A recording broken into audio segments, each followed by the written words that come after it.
And Paul, you have talked tonight quite a lot about wanting to know about who this individual is, what about his travel, what about his background.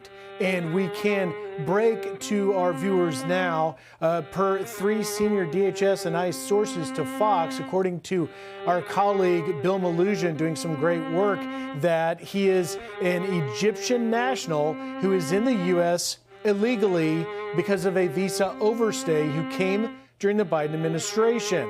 Mohamed Soliman first flew into the U.S., according to these 3 sources of the DHS and ICE, flew into the U.S. on August of 2022 at LAX. He was authorized to stay through 2023, but never left. A little bit of more details coming into this, but you were very interested to learn as much as you can about Soliman's background.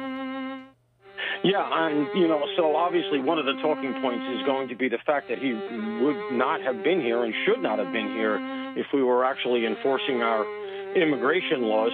I think for the purposes of the investigation now and the prosecution and what charges are brought, et cetera, what they're going to be particularly interested in is any of the contacts that he had back home. He's here now. It's about 3 years. So any conversations he had back then may or may not be pertinent. But was he reaching back home? Was he in contact with bad elements overseas? These are the things that those U.S. attorneys that spoke at the press conference and the DA, they're going to be looking at very hard so they can figure which way to go with this investigation. And look, this guy's going to be heavily charged. Where in a way, it almost doesn't matter. He's going to be heavily charged. He's going to be locked up for life.